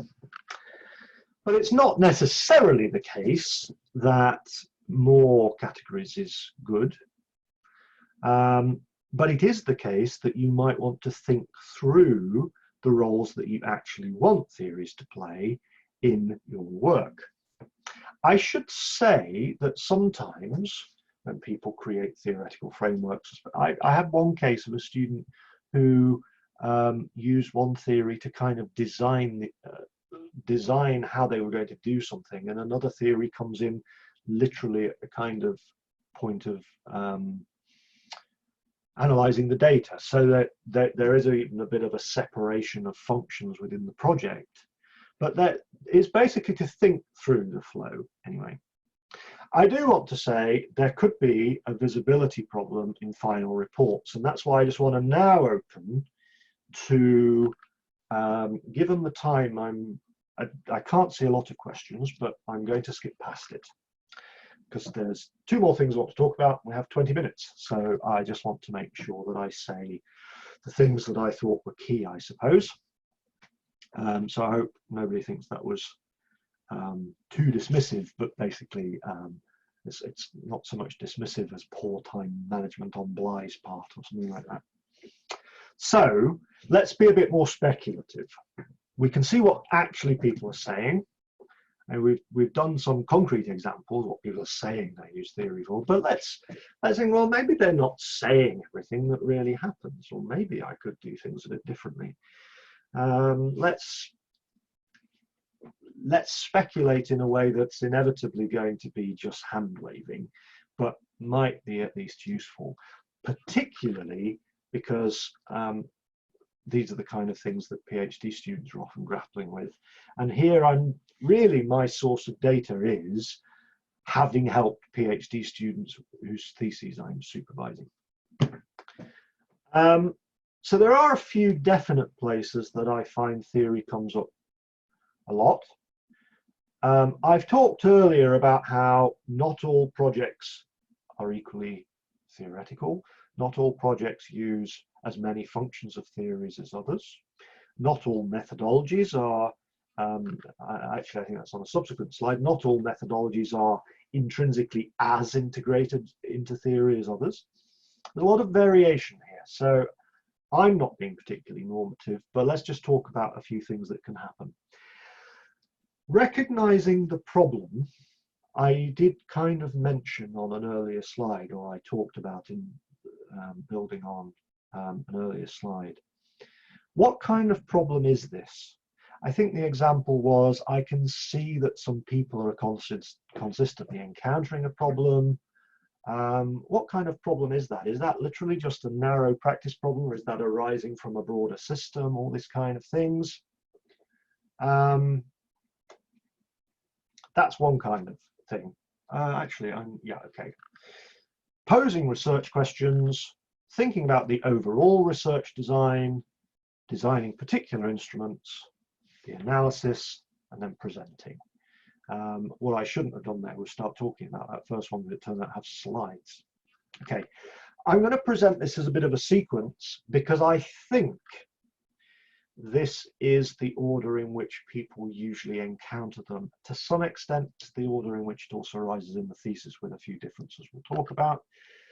But basically, as before for the first part, I don't think it's actually that linear. I think what happens is continually you make decisions and then you revisit the things that happened earlier. I have known plenty of PhD students who in the latter stages of their PhD project are thinking, actually, maybe I need to reformulate the research questions a bit. It's not uncommon. There are certain methodologies, especially if you're using certain kind of tests, statistical tests, where you shouldn't be doing that, make predictions. You have to say what they were before you did the tests. But actually, for most qualitative researchers, that kind of restriction doesn't exist. So there are lots of moments, and it's a hesitant treading forward into the swamp with lots of uncertainty, lots of different relationships with the theoretical framework, and importantly, none of this will only be about the theoretical framework. There will be other things that will also come into play here. So recognizing the problem. I started to talk about that a couple of minutes ago. So I might not dwell on it too long again now, but how can we bring this thing into focus? I suppose that's the point of the clip art. What's the extent? Do I need to make this broader, narrower? Maybe there's a big problem I need to focus on a small bit. Maybe there's something that occurs to me in my life, but I need to place it in a context. That's the extent of the problem, and a theory might help me with that. What kind of problem is it? I want to understand why this is happening. I want to change it. I want to empower people. There are lots of, some of that is normative, almost intrinsically. And some theories are more, I suppose, intrinsically linked to such ideas than others. Activity theory has as part of its underlying epistemological positions that actually the world is, I mean, it comes from Marx's 11th thesis, kind of, that philosophers have only interpreted the world in different ways. The point, however, is to change it. It's an epistemological stance that says you understand the world by trying to change it. So activity theory would be quite strongly linked with things like that, which I'm saying because I'm going to use an example on a subsequent slide of how sometimes particular methodologies arise from theories. How's the problem arisen? Actually, you can see my activity theory kind of allegiances here. The first thing I'm thinking, how's this problem arisen in history?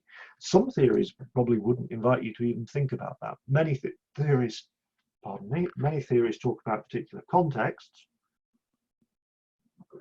Why is it important? Does the theory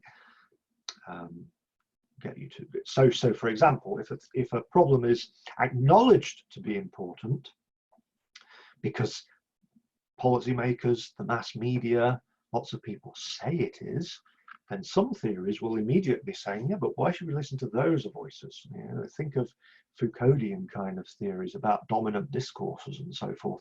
We immediately start to unpack what kind of problem am I really dealing with here? So this is recognizing the problem. Very, very, very early. Can you see? You're not being very concrete yet. Quite a challenge. And if you've done it before, it's easier. That's why I'm saying things like these kind of toy exercises are useful. But you learn with experience, or you do it wrong and then you go back, maybe later.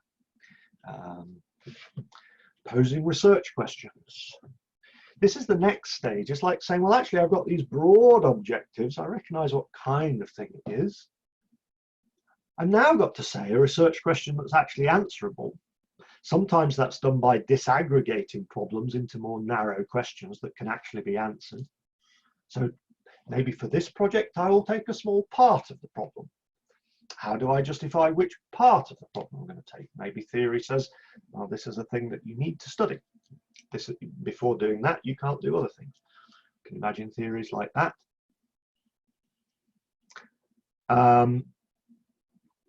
There is a tricky bit that comes up here with many of my students who, and I worry whether I'm the person leading all my students to be very theoretical in a very deductive way, because it is my style, but I have plenty of students doing that too in their PhDs. And one issue is, should I actually just kind of say it in the question?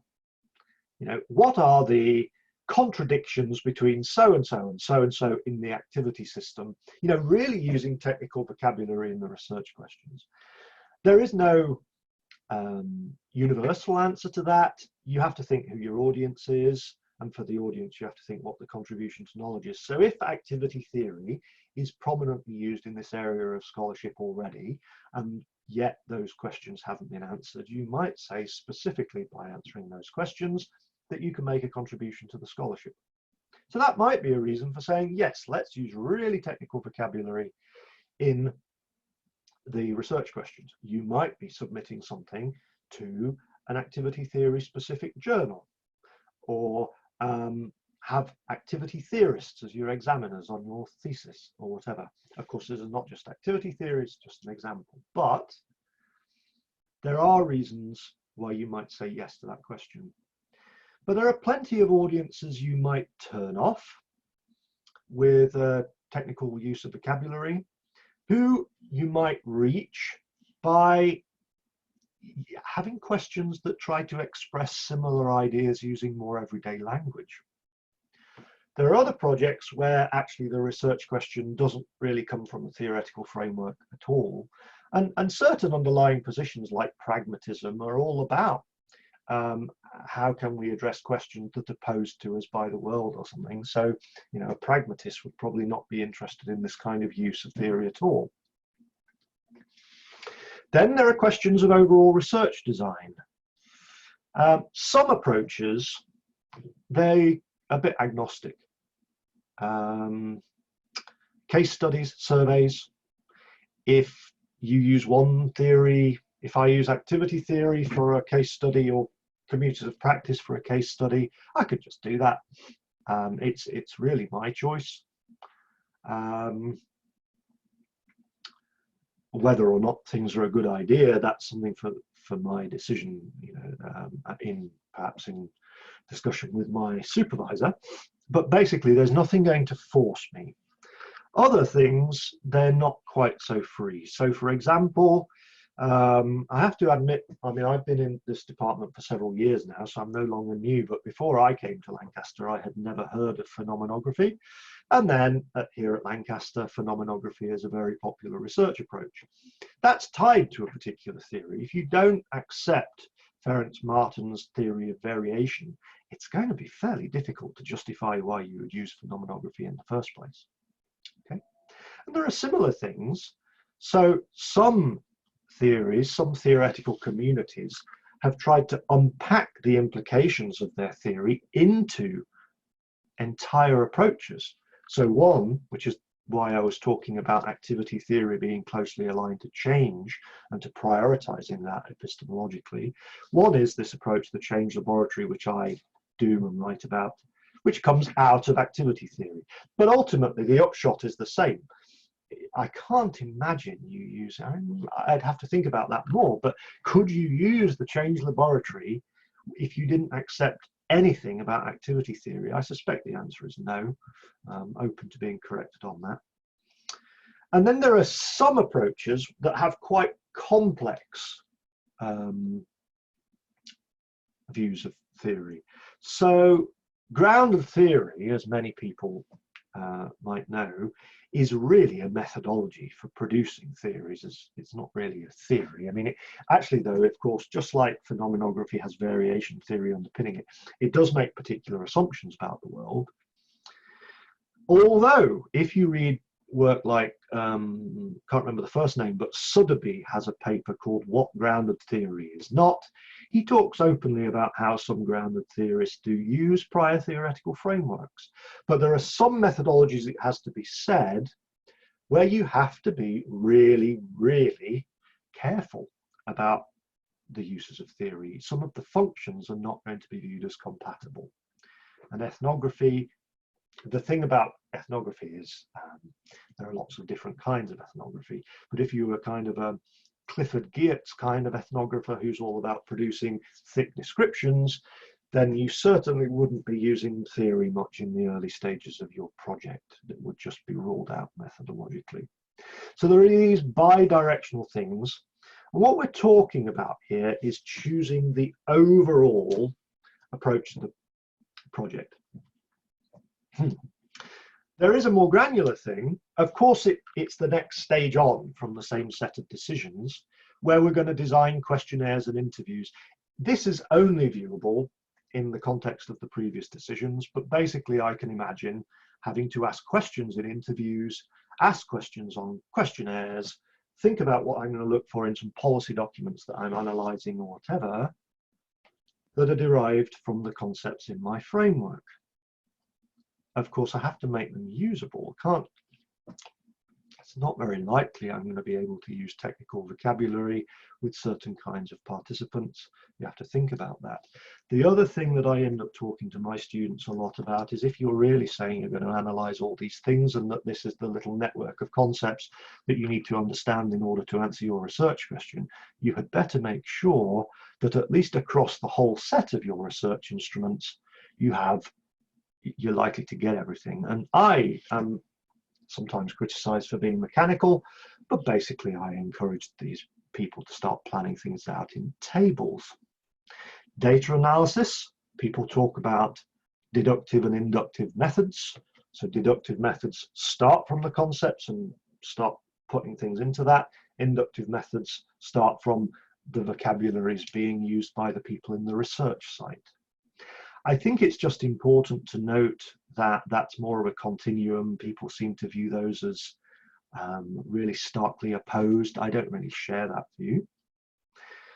If you are going to be deductive, which I am, and many of my departmental colleagues are not, so this is a Bly idiosyncrasy, it is always worth having categories like extra or not coded yet or something like that to leave yourself the possibility of noting things that did not fit very easily into your deductive concept driven frame. So data analysis and then presentation, which given I have 5 minutes is actually the last thing I want to talk about.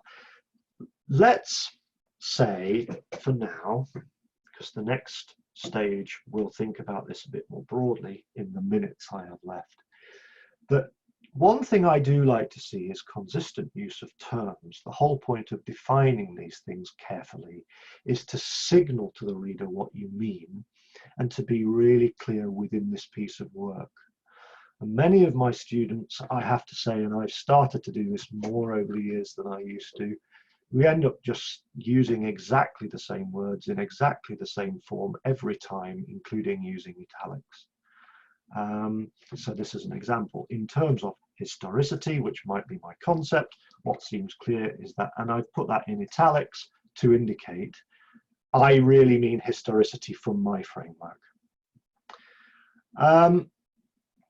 So, and also saying from the beginning why and how it will be used. So this is the last bit. If I think of a thesis structure like this with 8 chapters, I've picked just something you know, normal. I have quite a few students who do this kind of thing. What I need to notice is that there are a lot of dependencies. It's clear that this direction, okay, I might expect when a reader reads the introduction that they have not yet read the literature review. Okay, so there's this linear flow through the thesis. There are a lot of pairings. So in one, I work this through with my students usually. It might be that the data presentation, which presents things in a relatively unmediated form, is mainly paired with the instruments from the research design, and then later I analyze things using the theoretical framework. So what we can see here, in short, is that the theoretical framework is not relentlessly present necessarily throughout the whole thesis. So I presented this bit of a fake graph about how it might go up and down as the thesis goes on. So it might be, though, an advantage to plan this across the whole thesis as opposed to just dumping everything into the theoretical framework chapter and then thinking that's the only place you're going to deal with theory. So it might be that in the introduction you set out some of the personal background that led you to your underpinning views. It might be that you later show when you selected the theoretical framework that you selected something that, how can I say, aligned with your epistemological and ontological positions that makes an explicit link back to this, as I established in the introduction, X. You'll notice in the middle, when you're doing the literature review in this model, I wouldn't be talking about the theoretical framework so much. I'd be analyzing the literature review in terms of its own vocabulary. Why? Because I haven't presented the theoretical framework yet. Okay? If I do want to analyze the literature review using the theoretical framework, actually I have a slide showing that later, I could really do that, but I'd have to reorder the chapters. So what we can see, let's just work this through, is that the structure of the thesis presents a series of opportunities and a series of restrictions. on how and where we can use the theoretical framework across the thesis. So this is now me working through the kind of fake graph that I had on the previous slide. If I'm setting up the theoretical framework, one of the key things, and I'm now effectively out of time, so I'm going to probably overrun by 5 minutes rather than just stopping, but I'll try and make it only 5 minutes. I think in a theoretical framework chapter, the key things are these: why you chose it, including its alignment with your views, which is a common one. The alternatives, in short, I said earlier, we don't want to focus on, don't make it a process of elimination. What the framework is, I've given examples of that, and how you might use it. And I've talked about different uses. So we're starting to bring together the different things that we're talking about. Okay, so in the research design, I'm now only going to pick up this. I'm going to pick this up and show that I've said I'm going to use it in this way, and now I'm really going to be seen to be consistent with what I set up to the reader. Okay, so there are these different threads going through the thesis. I've said in this model, I might deliberately show to the reader some analysis. We probably shouldn't use the word analysis because the next chapter here is going to be data analysis, but I might deliberately present to the reader some sort of overview of the data that I was able to get without going too heavily into the theoretical framework. This is actually originally something I only became familiar with at Lancaster, although I think it's increasingly a good idea. Paul Trowler talks about this a lot in his stuff on thesis structure. I now get many of my students to do this kind of thing. I didn't used to. It's something I've warmed to over time. So there can be an actual utility in deliberately backgrounding your theory for certain moments, and then you might bring it back. And one reason for doing that is I can now see that the theory allowed me to see a load of different things, connections, new insights, etc. So you have these different vocabularies going on in your thesis. You have the vocabulary that's talked about in the data, the vocabulary of the people you interviewed or whatever, the vocabulary of your theory, the vocabulary of the literature review, which says, oh, you know, the key problems in this literature are this. That might not be exactly the same terms that your theory's used. There's going to be a lot of vocabularies being used at different points in your thesis, so it can be a bit useful to be thinking where these appear. Actually, often in the discussion, you go back to the literature. That's that kind of, that's this frame that I was talking about. Okay, so you make this kind of pairing. So, and equally the conclusion tends to return to your own personal commitments. So this is what I meant on the earlier slide here with this graph, that the theory might oscillate in and out of the foreground of our attention. I just want to stop by saying this is one model for a thesis. Are they all the same? Absolutely not. I'm advocating for saying, or I'm advocating for a model whereby you explicitly reflect on this, not where you say this is the only way it can work. This model works for a lot of my students. It doesn't work for all of them. I have a student who placed deliberately the theoretical framework before the literature review. Why? Because they wanted to use the theoretical framework to analyze the literature. They wanted to take a more deductive approach to the literature because, as I've said, one advantage of being deductive is you can notice what's not there. And of course, noting what's not there is one way of noting gaps and shortcomings in the literature. So there are variations. All I'm pointing out for now is that's an explicit decision that's been taken, and it will have implications for how much theory is used. Actually, this literature review now is going to be a much more theoretical literature review, theoretical in the sense of this theoretical framework than the previous model. So the graph would look very different. Not that I'm drawing that very well, but I think hopefully you can see what I mean. So the graph, the oscillation would look very different. Or one more, I have students who have analysed multiple cases. So rather than, when you start doing that, you probably haven't got enough space in your thesis to have a separate data presentation and data analysis. But actually, one of the advantages in multi-case study research is that you need to make them comparative. And one of the ways in which you can frame that is by using the theoretical framework as the explicit structure of the cases. Okay?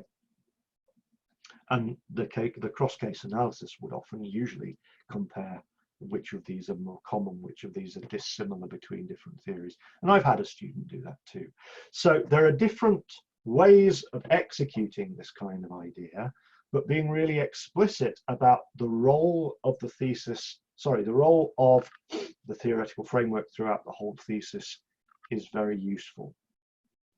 One final thing is, I did say on an earlier slide that you might want to return to the vocabulary of the literature in the discussion. Not always. There are some people who actually want to contribute back to the theory, who want to offer a contribution that says, I have decided that this theory doesn't work very well, or that it needs augmenting, expanding, whatever. And there, you might actually want to talk about that in the discussion. The discussion chapter, of course, being the place where, I mean, perhaps an entirely different talk could be done on PhD thesis structures. But anyway, this is the place where what we're really doing is establishing our contribution to knowledge. Now, we have to note, what is it you have to contribute to in a PhD thesis? You have to contribute to the literature. If you set up a literature review and then at the end you haven't established that you contribute to the literature you reviewed, you've got a big problem. So that's the absolute essential. But there are other things you can contribute to: policy, practice, and theory. None of these are compulsory. If you don't do that, you can still get a PhD. If you don't contribute to the literature, you're going to be in trouble. But nonetheless, some people choose to. I would say, in my experience, only a minority. This is a minority way of doing it. Many people are just not that interested in doing that. So, 8 minutes late, albeit, as I'm sure you secretly noticed, with a bit of rushing towards the end, but 8 minutes late. That was me relentlessly talking for 2 hours. So I hope that was reasonably useful. I apologize for overrunning by those few minutes. The slides will be shared afterwards. We're looking to make the recording available to students in the department. And if any of you want to follow up with any particular issues with me, then you won't find it too difficult to find my contact details on the departmental website. So I hope that was reasonably useful, and thank you all for listening. I can actually see on the Zoom list that most people survived all the way to the end, which I find difficult to believe, but thank you very much.